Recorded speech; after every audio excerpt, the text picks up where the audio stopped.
Hello, everyone, and welcome to this CWE session, A New Paradigm for Water Storage. I'm Eileen Burke, Global Lead for Water Resources at the World Bank in Washington, D.C.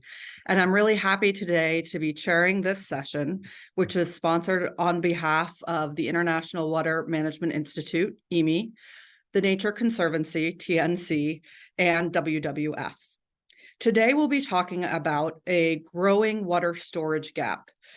We are seeing that natural and built storage are declining at a time when we need storage the most because of increasing demands with growing cities, because of increased hydro variability with climate change.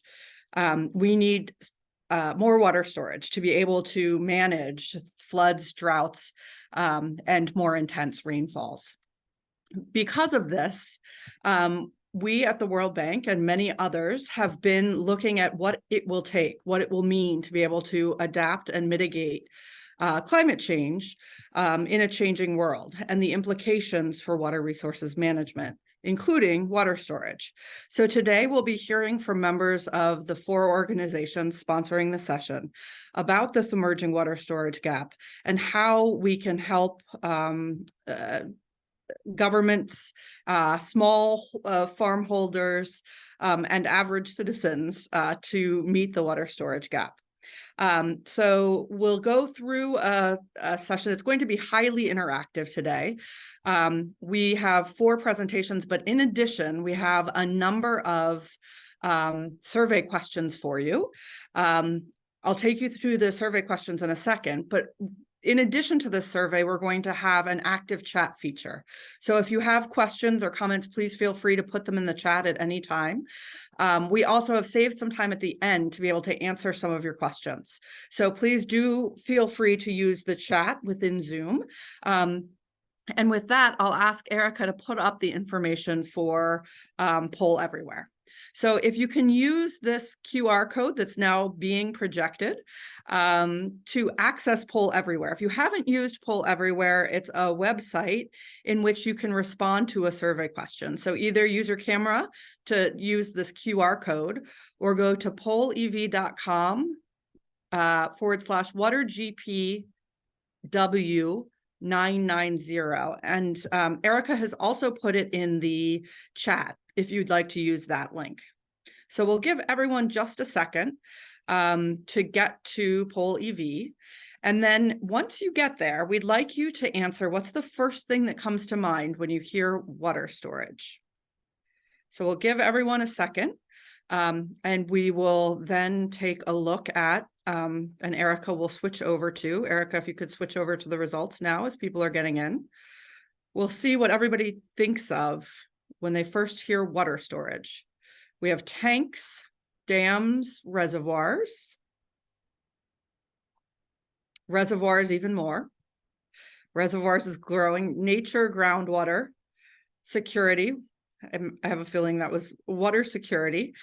And so it's good to see that we have, I think a number of folks traditionally have thought about reservoirs and built reservoirs, but I think we'll see in today's session that, especially given the magnitude of the challenge that's facing us globally, that it's going to be important to look at water storage in the broadest sense, natural and built water storage, small and large. So we're seeing space, soil, another form of storage, evaporative, conservation, design, and I think that probably went with design criteria, ecosystems, supply, storage enhances water supply, evaporative losses, I bet was together, overground, groundwater. This is great. So it's obvious that we have here a number of folks who spend a lot of time thinking about storage, a lot of knowledge here. But we have designed today's session for those that are new to the storage session. But we also will be going into enough depth that hopefully those of you who are storage experts will be learning in the process. So with that, I'd like to turn over to our first speaker, Matthew McCartney, who's the research group leader of sustainable water infrastructure and ecosystems at IWMI. So Matthew, over to you. Thank you very much, Eileen. Can everybody see my screen? Let me just put it. Yes, we can see it. Okay, thank you. Yes, thank you very much, Charlene, for the introduction.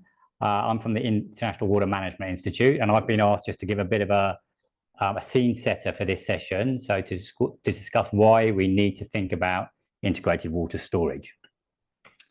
So the need for water storage.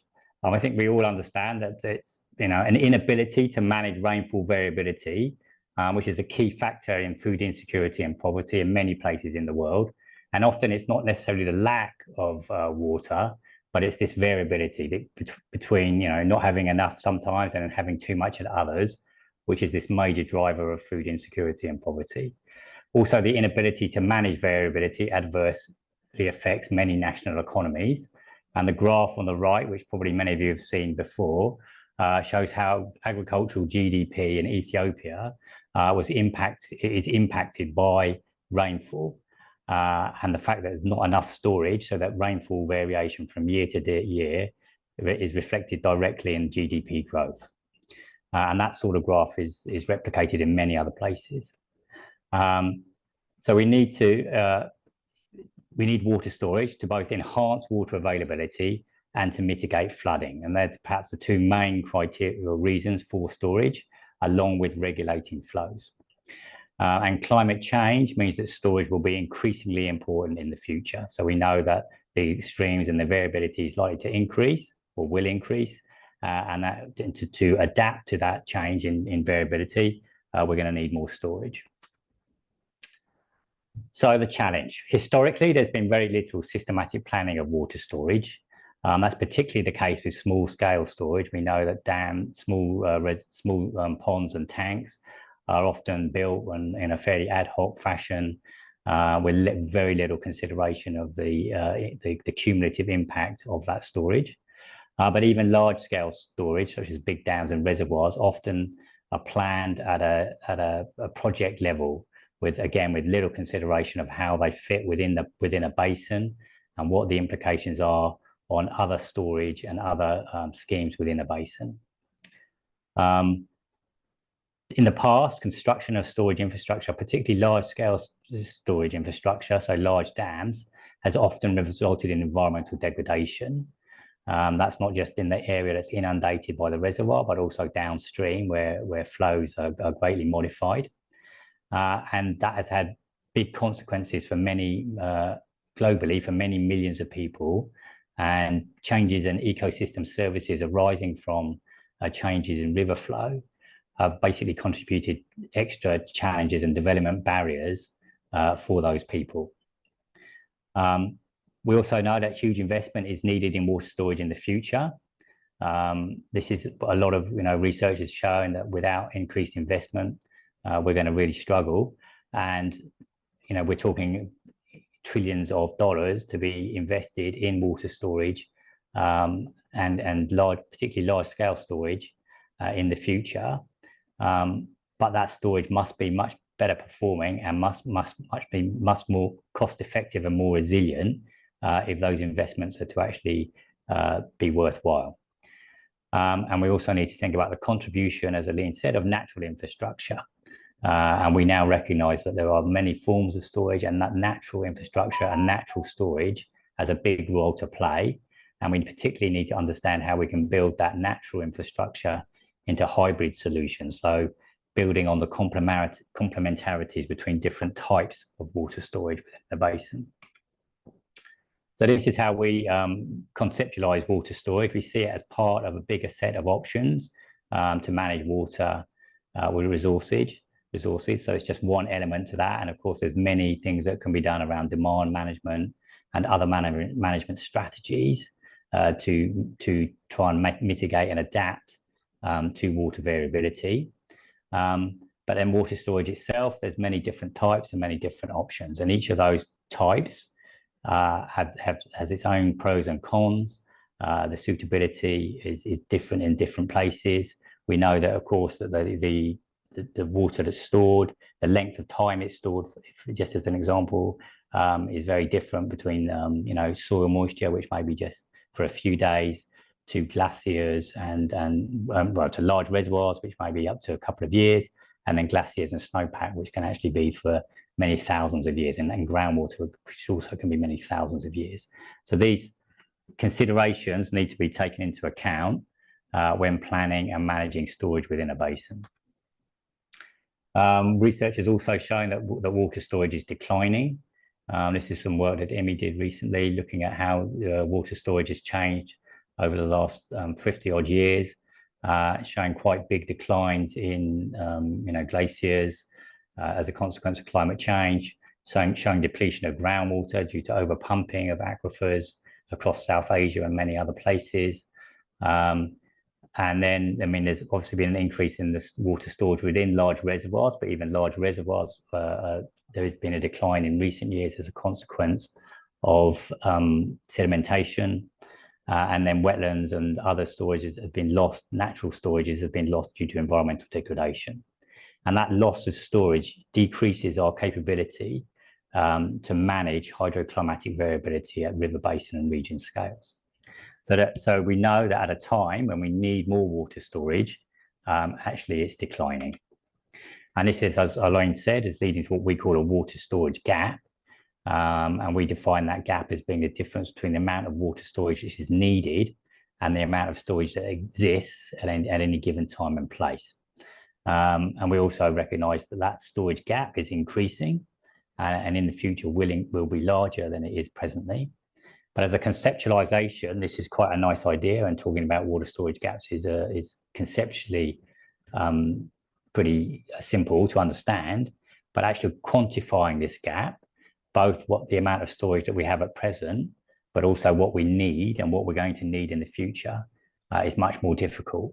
And that's the work that we and others at the World Bank and WWF, etc., are interested in understanding and trying to quantify that gap so that we can manage it.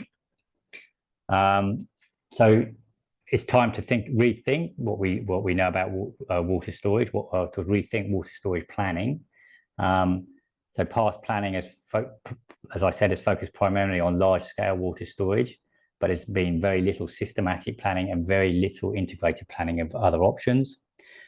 Future planning and management needs to be much more integrated across levels and scales. So we need to think about all the options within a basin. We need to understand both biophysical and socio-economic issues that influence the need, effectiveness, and suitability of different storage options and storage systems. And we must increase the flexibility within our systems to allow for uncertainty in the future.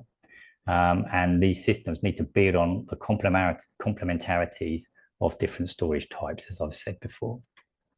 And so just as an example of some of the work we're doing, this is a project that IWMI is leading, funded by the Department of State of the USA, where we're looking at water storage across South Asia. There's various different elements to this work, including trying to build capacity of the governments in the region to be able to think about storage in an integrated way and to plan and manage it in an integrated way. And one component is around mapping of existing water storage, because the first thing we need to understand is exactly what storage we have within any given basin. And this is just a protocol that we've developed. We're going to try and do as much as we can using remote sensing, but looking at all the different types of water storage and evaluating both the quantity and volume stored, how that storage is changed over time and in long-term trends, and then how it varies seasonally. And so, like I said, like the graph shows, we're looking at surface water, snow and glaciers, soil moisture, and groundwater, all in a systematic framework, in a systematic way. And we're using cutting-edge technologies. This is just the example of what we're doing with surface storage, using remote sensing, different remote sensing tools and sensors to both map the area, surface water area, and then using techniques to estimate volumes so that we can look at these changes over time. And with that, I'll say thank you very much and pass back to Eileen. Thank you. Thank you very much, Matthew, for this great overview, framing of the challenge of why there's this emerging water storage gap. Before I turn over to my next speaker, I want to ask everybody to get their poll EV out again and to get ready to answer a next question. This is in, and here's the poll EV in case you don't have it, and you can also find the link in the chat box. This next quiz question is, what in your experience are the biggest obstacles to taking more integrated approaches to water storage? And you're able to rank and order a number of different options. We have, and these are things that we've heard from World Bank clients and local governments as challenges in terms of water storage planning. So again, what in your experience are the biggest obstacles to taking more integrated approaches to water storage?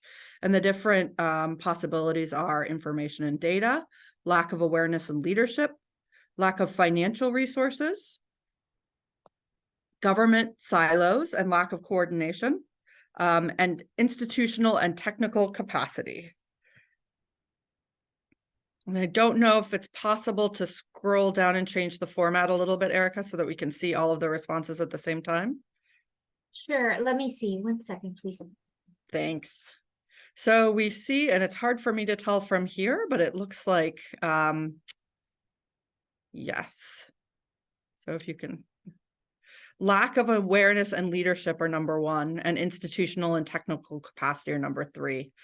Sorry, number 2. Government silos and lack of coordination are coming up 3rd. But it is switching. So I see you all are sort of changing your mind here. It's great to hear your opinions on all of this.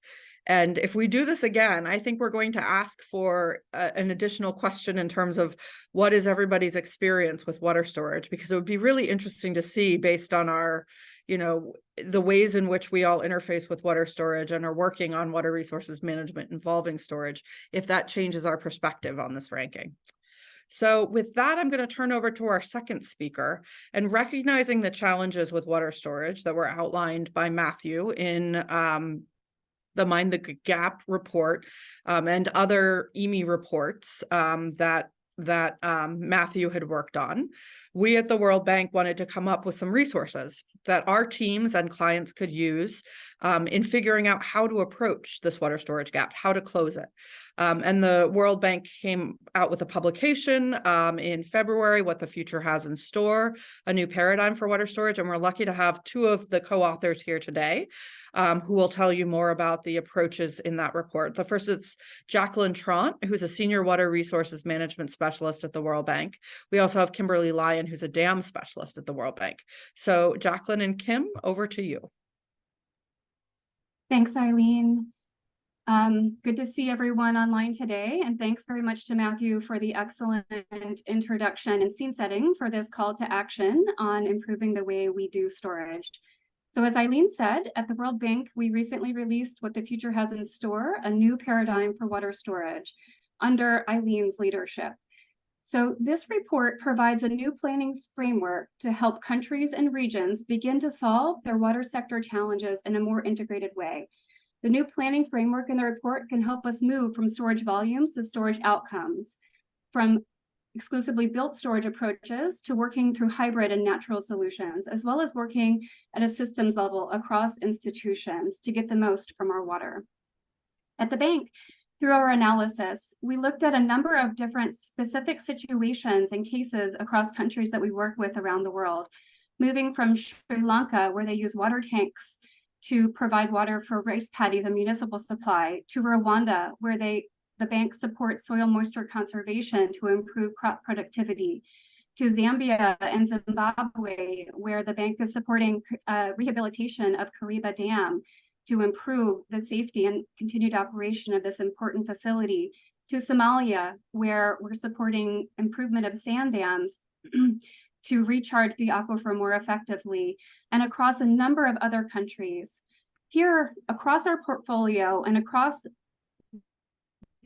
the other examples all around the world, we're seeing a growing water storage gap as well. The water storage gap is growing, as Matthew said, because of rising demand, climate change, and declining storage. Just as a distinction, we define the storage gap very similar as a distinction between storage needs and available storage, but we're also adding in consideration of storage alternatives, such as improvements to demand management or efficiency improvements, alternatives to storage for water supply for various needs, or alternatives to water-related requirements for energy and transportation. Doing things differently to close this water storage gap will require us to think differently using an integrated approach to water storage. Next slide. As we think differently, we want to be shifting from thinking exclusively about the volume of storage that we need to thinking about what's the outcome we need from our storage. What are the services that we need to enable using storage? Instead of thinking exclusively about built storage or reservoirs, how can we combine natural and built storage, and how can we consider their interactions as a system? Instead of working at the facility or project level, how can we work at the systems level across institutions? And very often, the starting point is around new development, but we are positioning in the report, how can we get more from current storage through retrofitting, reoperation, and rehabilitation of existing storage as a complement to developing new storage. You'll also see that we're positioning the problem-driven approach. And in this way, we're talking first about thinking through the outcomes. What are the services that the sectors require? Are you interested in increasing farmer productivity or manufacturing and industry supply, or are you more interested in river and canal transportation? What's the combination of services for the sector that we're interested in? And then working backwards. In order to provide those sectoral services, what are the storage services that we need to provide? And here we position 3 main storage services: increased water availability, flood mitigation, as well as regulating flows. And these 3 services can be combined to provide those services or for the multiple sectors. We also are positioning storage as a system. So combined storage units into systems that would provide those storage services, building towards the outcomes for the sectors. So combining natural and built storage types into storage systems to provide storage services for the storage sectors. Okay, over to you, Kim. Thank you, Jackie. So in the report, building on those principles that Jackie just laid out, we put forward a planning framework to really help people, water storage planners in government and their partners and key stakeholders to implement some of these principles. And this framework combines a problem-driven approach with a systems approach. And the problem-driven approach really entails defining the core challenge, identifying the underlying problem that requires a solution. Instead of, sometimes we like to start directly from some technical solution because we think we understand what the problem is and already have some kind of technological bias. So we're starting really from the core problem. And so if you're familiar with design thinking, it's kind of similar, it's not so different. And then we combine that with a systems approach, which really takes a holistic view. It takes account of the necessary enabling systems and services, and these can be leveraged to provide those interconnections to build more integrated approaches. So how does a natural system work together with the built infrastructure to provide a holistic set of solutions that's more resilient, provides a range of functionality, and so on. So we bring together these 2 approaches into what we're calling a problem-driven systems approach to planning and operating water storage. And the framework is organized in 3 stages. And the first stage is really, it's an information gathering stage. It's a needs assessment. It's understanding the problem, unpacking the problem, really defining what are those ultimate development objectives that we're trying to achieve, and then trying to understand what are those water service requirements. And there's some definitions in the report to help you to get through all of this. But what is it that we fundamentally need to be able to provide those development outcomes? And this helps to level the playing field across different technologies.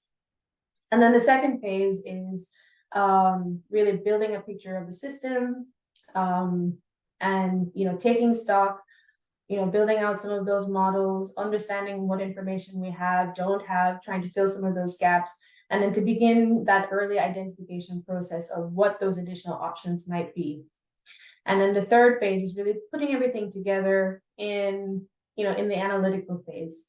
So starting to define some scenarios where we can put different solutions together, because at the end of the day, these challenges are not going to be solved by one single investment. So we're talking about a portfolio of investments. So what are some of the scenarios with different types of investments that might achieve what we're after, establishing some robust decision criteria, that will stand the test of time, and stakeholders' needs, and then really comparing and assessing those. And that can be done in a relatively simple way or in a more complex way using supercomputing and all kinds of things. So it's intended to be logical and holistic, but not overly demanding. It can be done as a somewhat desktop exercise, or you can go much deeper depending on how much data and resources is available. So in the report, we have 7 detailed case studies, and we mentioned countless more examples throughout the report. And these aren't case studies where we've applied the framework, but they're rather examples of projects and initiatives from around the world where we can see some of these principles at work. And one such case study is the storage investment planning, really at scale in California. And so as context, California, has very high annual variability in precipitation.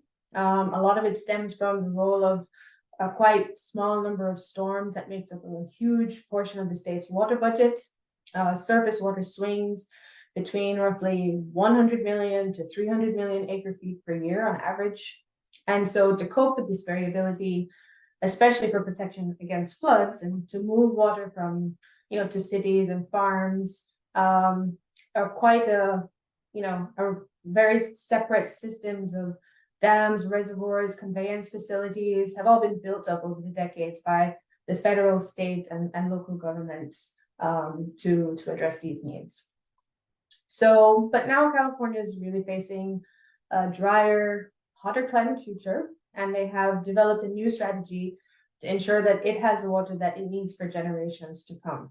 And a big part of this strategy is creating more storage space above and below ground for up to 4 million acre feet of water. And so you can see in this chart the concepts of the different strategies that they're going to apply, and a big chunk of that is increased storage, and a lot of that is storage above ground, but especially below ground. And so in addition to storage, they're also looking at recycling and reuse, freeing up a lot of water through efficiency and conservation, making new water available by capturing stormwater and desalinating seawater and salty groundwater from those groundwater basins. And one of the interesting things about California's water resources system is that it has like 515 groundwater basins, and those together store far more water than all of the state's reservoirs combined. And so groundwater storage outstrips surface water storage, even after taking into account that then less than half of the groundwater is available for use because it's either too deep to be pumped economically or poor quality. And so, enter FloodMAR, which is flood managed aquifer recharge. And so this is an approach they're really trying to scale up, where they're using flood water resulting from or in anticipation of rainfall and snow melt for recharging their aquifers on agricultural lands in principle and other working landscapes. And FloodMAR projects can provide a broad range of benefits for the people of California and to the ecosystem. So we can clearly see the systems thinking at work here, thinking of storage in all of its forms, how they work together, and the need for non-storage interventions as well, if we go back to thinking about the strategy. And so this is all worked out in this new strategy that California has come up with. And that strategy is underpinned by watershed studies, where they integrate data and analytics, looking at the hydrological system together with the demographics, land use, existing infrastructure, all to identify priorities for investment.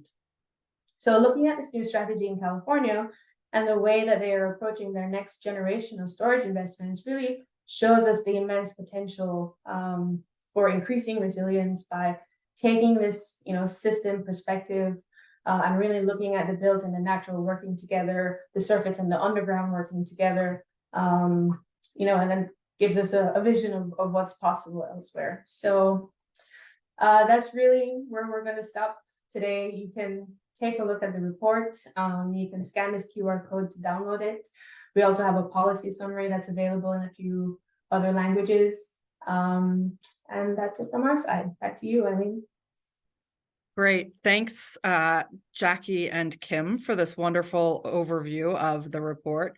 We do encourage everyone to take a look. There are a lot of case studies in the report that we didn't have time to cover here today. And with that, to give us even more perspective, we will turn over to Derek Volmore, who's the Director of Waterscapes at WWF US, who will give us some examples of the types of work that WWF has been doing on nature-based storage solutions. Derek, over to you. Thank you, Eileen.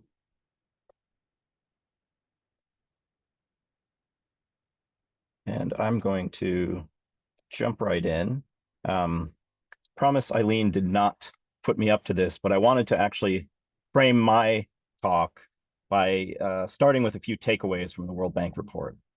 The main takeaway for me is that this report and also the white paper that Matthew had mentioned shined a light on natural storage. And we simply are not going to be able to change the paradigm for water storage without recognizing the role that wetlands, soil, aquifers, and even forested areas can play in helping to provide storage outcomes.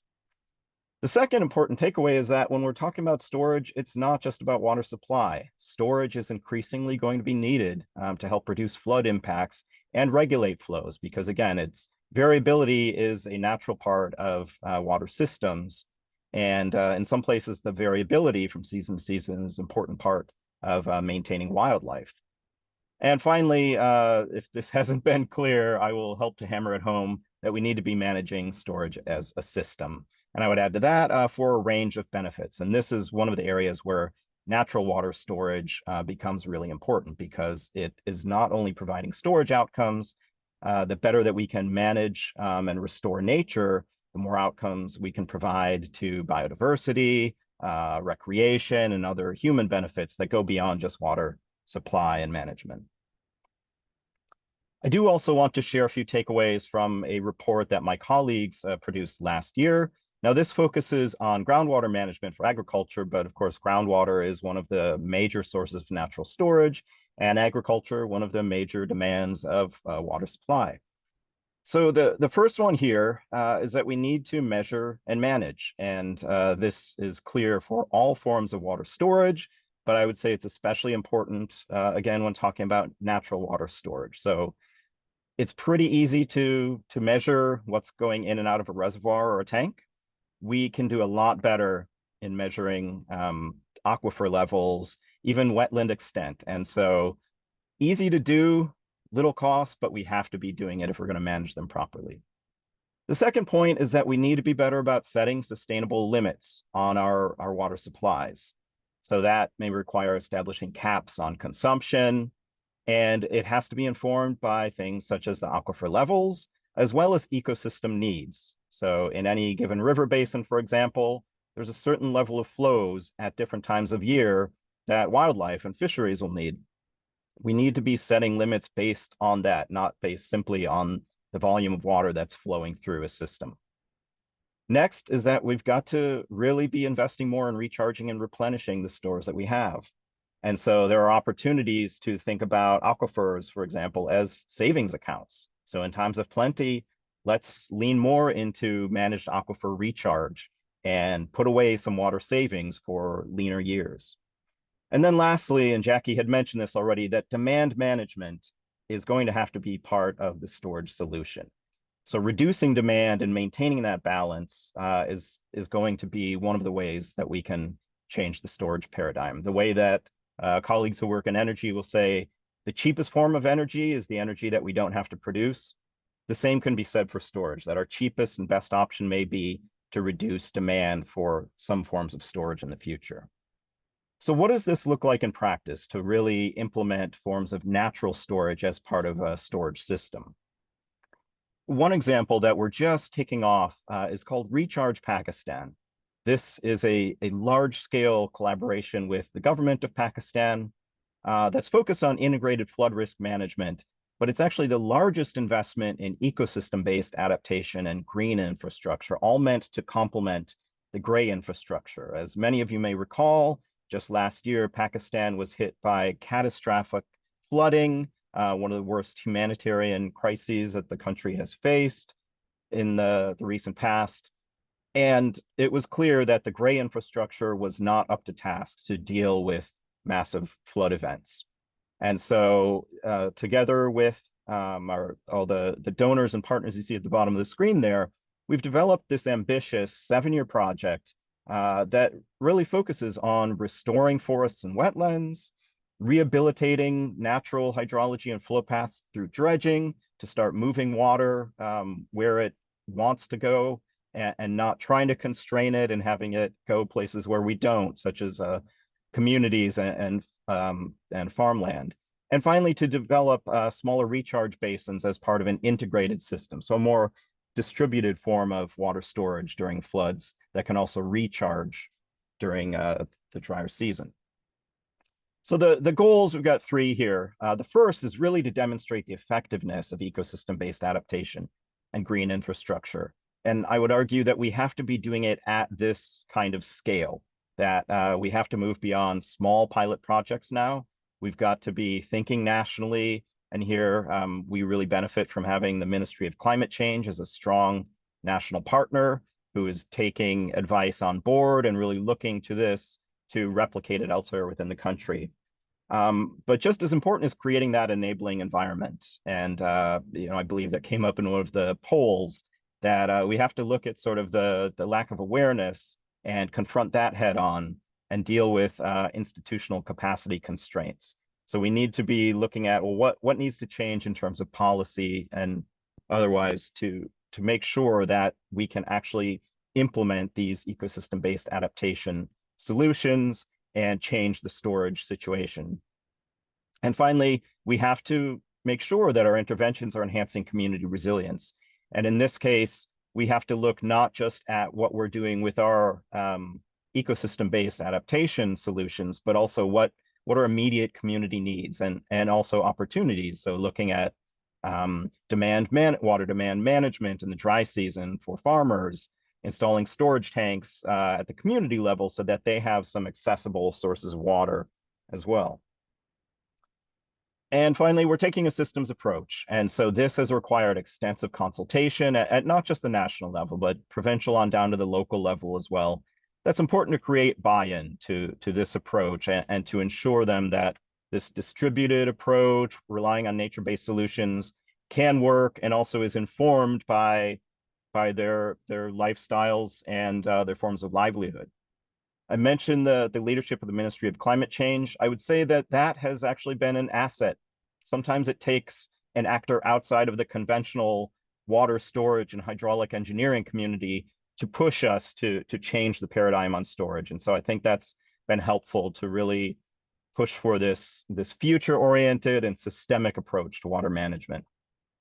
And finally, again, we're trying to tailor these interventions to what is currently in place. So having to take overall a hybrid approach. It's not simply green infrastructure being layered on top. It's not relying solely on ecosystem-based adaptation, but it's finding where are the opportunities to restore some forests and wetlands that can provide additional storage, and how is that going to work with the current systems of canals and the timing of irrigation that farmers are relying on. I want to wrap up now with a slightly different example of water storage, and this is from work in Mexico, where here this is unique in that it's a policy instrument. So we're not talking about physical storage, or at least developing physical storage as you typically think about it. But this is an approach called water reserves that was pioneered in Mexico about a decade ago. The goal here is really to be protecting surface waters based on some ecological functions that have been determined for a long time. In Mexico's case, they're protecting them for 50 years. So it's really about keeping water in the rivers to benefit nature and to make sure that there is a reserve available for human needs. Now, the volume is always determined based on ecological protection. So it may be, what do fish downstream need, or what will wetlands need to remain connected to the river system. But again, the goal is that this water has to constantly be staying within the river system. And so many of you know the concept of environmental flows. It is very much based on that, but it's a nationwide program and a protocol to set those. So it begins with some systematic planning at the country level, and to identify where are there opportunities where there is currently enough water to meet ecological needs, where demand is not so great that it's going to require massive restoration or reallocation, and to really sort of start pragmatically and say, okay, these are the places where we can set reserves today, protect that water for at least 50 years, and gain experience in how to do this nationwide. So aside from having the systematic approach and a science-based approach to setting these environmental limits, there's been strong buy-in, and all of these reserves are set by presidential decree. So again, these are not pilot projects. This is something that has been systematic, that has support at the highest level. And I think that's really what it takes. And Mexico's leadership has now led to approaches being considered in many other parts of Latin America. That's something we're working on now, is seeing how this approach can be adapted to other parts of the world. I am going to leave it there then, in the interest of time. Thank you very much. Great. Thanks very much, Derek. We really appreciate this overview.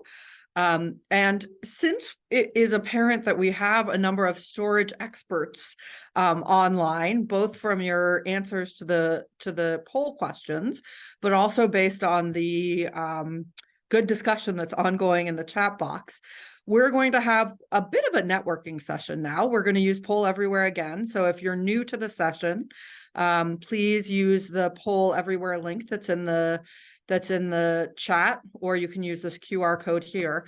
And we would like everyone to think about and share what their favorite example of a nature-based storage solution is. And if it could just be a type, but if you have a specific project in mind and it's something you wouldn't mind sharing with others, you could always include your name as well in the Poll Everywhere answer. So please do go to this link. And then put in what your favorite example of a nature-based solution to water storage is. And here we have wetlands. Great. I see. Oh, wetlands again. We have a lot of wetland fans here. We have, I know there are good examples from TNC and WWF on this as well. And the bank does lots of wetland restoration too, and as well as urban projects to make more room for the river to control floods. Mar in Namibia, restore streams and parks. Ponds constructed with religious faith. The wetland storage controlling floods in Kerala. This is great. We will it's great to have this list. Some of these examples I don't know about, so we'll definitely do some Googling to find out more about this. When we were putting together our storage report, we kept hearing from our teams at the World Bank, who are working with countries all over the world, that what they really needed was good examples like this and case studies, so that they could suggest which types of storage solutions could even be explored. And they wanted to know who was doing different types of projects where, so that they could source in expertise. So this is really helpful for us as well, to have new examples of good nature-based storage solutions. So a protected well field, inter-river transfers, the Colombo wetlands. We've, in our nature-based solutions urban source book that's available on the World Bank website, we've got a good write-up of the Colombo wetlands. Pantanal wetland in South America, stormwater capture in Mar in South Africa. It's a major factor now in Cape Town's water security strategy. Floodplain restoration. Great. It's fantastic to have this list here. And hopefully this will be a resource for all of you going forward. So with that, I would like to turn over to our last presenter. But before I do that, let me just let you know, we do have a very active chat discussion going on now, and we will be pulling some questions from that chat for our question and answer session after Kari's speech. So please, if you haven't yet, and you have some questions, please do add them there because we will be sourcing the questions from that. And with that, I'd like to now turn over to Kari Viggerstol, who is the Director of Water Security Science and Innovation of the Global Water Program at the Nature Conservancy. So Kari, over to you.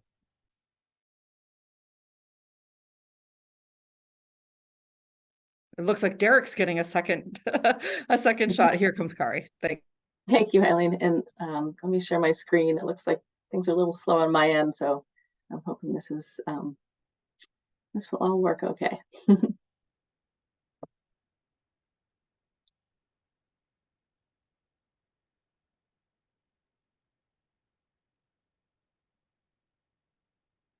Let me know when you see the screen. We can see it now. Thanks, Kari. Oh, great. Okay, let me get started then. Great. So thank you so much.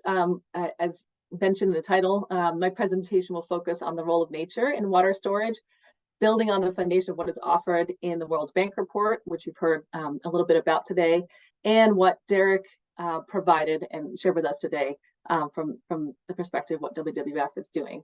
And my intention is not to promote nature as the only option for water storage to address water security challenges, but as part of this new paradigm of water storage to elevate nature as an important offering, as part of the call for integrated storage solutions, not only because of the importance of nature as part of existing storage globally, but because, as you heard from Derek, that nature-based storage options offer a variety of important co-benefits that help address other local to global challenges, such as water quality, biodiversity, climate change, and human health and well-being.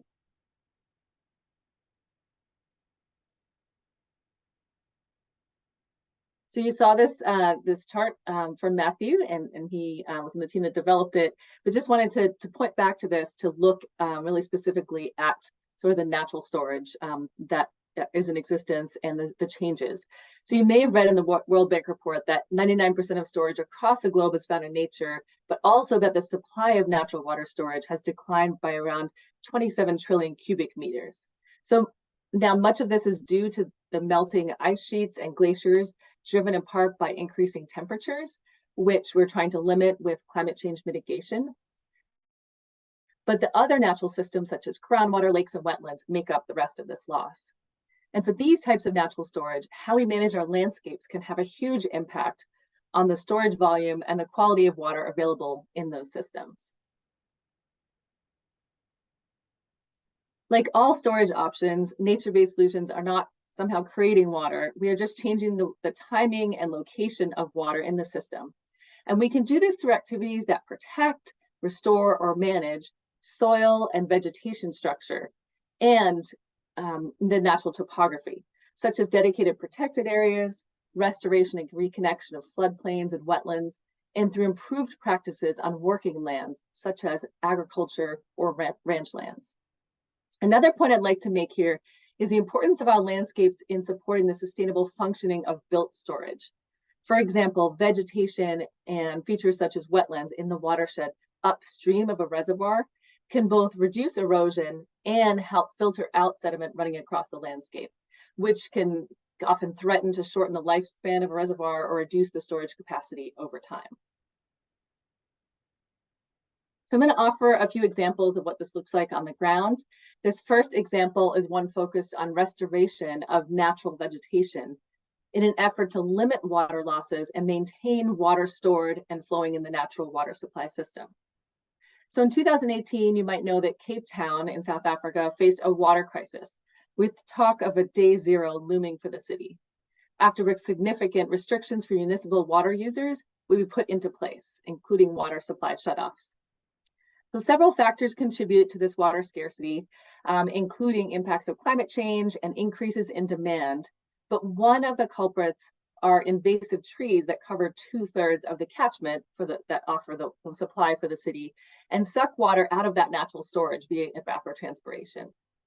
In fact, scientists calculated that invasive trees account for water losses of up to 55 billion liters per year, or 2 months of Cape Town water supply. The maps on the slide show what no action would look like today and in the future. And if nothing is done, the water losses will double by within 20 years. So when they were considering how to address that lack of that imbalance between the water supply and different kinds of solutions to provide water for the city, they looked at a lot of different water augmentation options, including desalination, water reuse, and groundwater exploitation. But what they found was that invasive tree removal and natural vegetation restoration was by far the most cost-effective and could bring about a variety of co-benefits, including providing green job opportunities for local communities, restoring biodiversity, reducing negative wildfire impacts, among others. And so an action plan was developed and a sustainable funding and governance structure was formed into the Greater Cape Town Water Fund to help bring this action plan to fruition, with the intention to increase dry season water availability by 24%. And this plan is well underway, has been going on for many years now, and you can track the progress of this of the water fund through an online dashboard, and this will continue over the next decade or more. I'm happy to show more details about this project and the water fund if you want to follow up with me afterwards. But I'm going to move on to the next example. So this is looking at the flip side of the water quantity coin and looking at flooding. So as many of you might know, the Mississippi River Basin in the US has experienced a number of catastrophic floods over the last decade or more. And for example, in 2019, Mississippi River flooding caused $20 billion in damage in the basin. Now, historically, the Mississippi River Basin's floodplain covered about 24 million acres and helped mitigate flood peaks and serve as spawning grounds for fish and providing a variety of other ecosystem services. But a large portion of the basin's floodplains have been levied and diked over the years, converted into farmlands and towns. And with this, the natural storage of these floodplains was greatly reduced, with vast impacts on people and ecosystems. The Nature Conservancy has been working with a number of partners across all of the states that the Mississippi River Basin touches on to help address flooding and provide benefits to ecosystems, farmers, and fisheries by working in several different ways to address these challenges. A few of them are listed here, including reconnecting and restoring floodplains, collaborating with farmers on implementing best practices to help slow water runoff, as well as developing a tool to help prioritize where to focus floodplain restoration and to demonstrate that business case for that restoration to help develop funding and financing for those projects. So this is just one example of this type of work. I know these floodplain reconnections and restoration projects are happening across the globe in an effort to maximize that natural storage of the floodplain, led by many organizations, including TNC, but many others, and a lot of government agencies. And I cannot stress enough the importance of healthy floodplains to help reduce the impacts of floods and provide lifeblood to aquatic and terrestrial ecosystems, and in turn support sustainable livelihoods in a variety of sectors.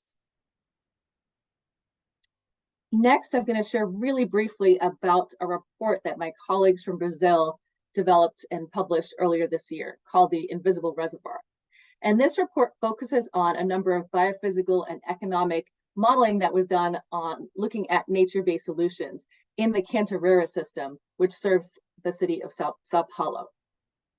And what they aimed to do with this study was to bridge that gap between science and policy. And they focus on the Cantareira water supply system because it's a really important system that serves almost half of the Sao Paulo metropolitan area, about 7.5 million people. And this area accounts for about 20% of Brazil's GDP. Now, in 2014 and 2015, they experienced the worst drought in the system's history and prompted a lot of investment and investigation around different kinds of solutions to avoid impacts that were felt during that time for future water scarce times. And so they looked at different kinds of interventions, nature-based interventions, such as restoring native vegetation, restoring ripe forests along rivers and in the watershed, deploying best agricultural practices, and found that investments in these solutions could provide a viable path to increase water security in the watersheds. For example, on average, this investment in these interventions would help increase water availability in the system by 33%. And looking back to the situation of 2014, 2015, that drought, by investing in these solutions, they would have been able to reduce the economic losses occurring during that 2014-15 drought by almost 30%. So there's a lot more detail in this report. Happy to share the study, and I'll provide a QR code so you can go there and dive into this. But I think it's a really interesting investigation about the role of nature in helping address some of the challenges in the water supply system.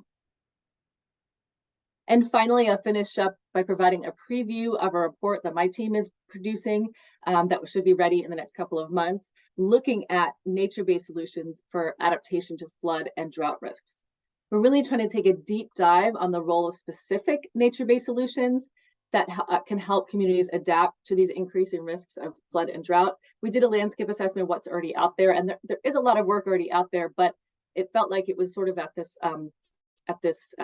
level of sort of nature-based solutions are great. They can solve a lot of these problems with a lot of co-benefits. We want to really dive deep and look at the specific mechanisms of each of these NBS and the trade-offs and synergies that are available, and so that we can offer this clarity on which NBS offer the most benefits under which contexts.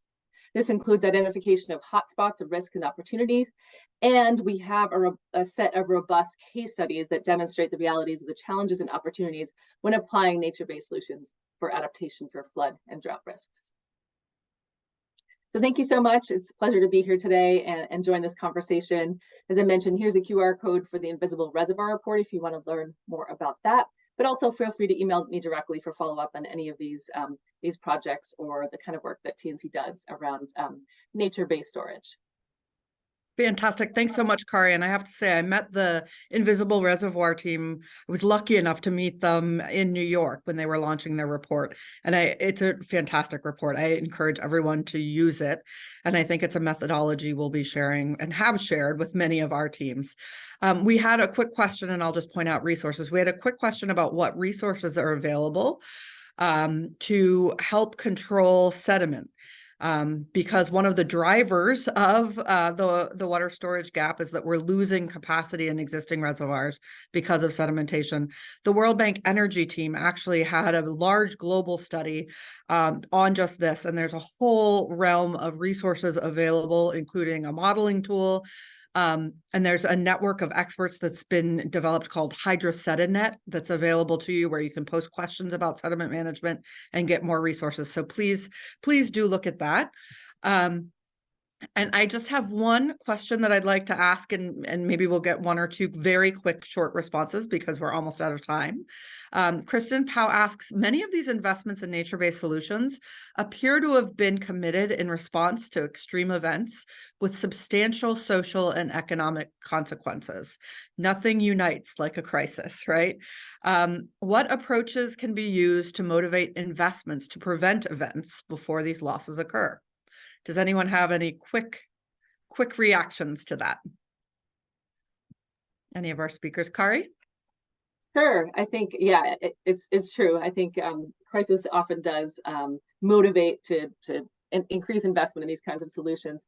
I think one thing that's worked for us is taking lessons learned from other places, really concrete examples of what's happened in other places that might have similar characteristics. And showing, what that impact was to motivate action in a place where perhaps there wasn't a recent crisis. So I think that can sometimes, and that works also when we're talking about the solutions. That we've seen that's the best way to get buy-in on different kinds of solutions, when people go to that place, see this solution in action, see it working, and then are motivated to bring it back to where they're working and where they care about. That's fantastic. I was just going to add on top of that, to be clear about the benefits and the multiple benefits of nature-based solutions in particular, that many of the interventions that we can employ, they have storage benefits or outcomes, but they're also benefiting biodiversity many times. And so the more that we can clarify that, sometimes put it in dollar terms, that helps as well. Fantastic. Thanks, Derek. And thanks to all of you for joining us today. Unfortunately, we're out of time. I know all of us would love to be able to stay and talk more, but we would all welcome, I'm sure, feedback from all of you if you have questions or comments. A big thanks to TNC, to IWMI, to WWF US for co-sponsoring this event with us today, as well as being coordinating partners as we all look for different ways to close the water storage gap. So with that, I say thanks to everyone, and I look forward to seeing you in other CWE Water Week sessions for the rest of the week. Bye, everybody.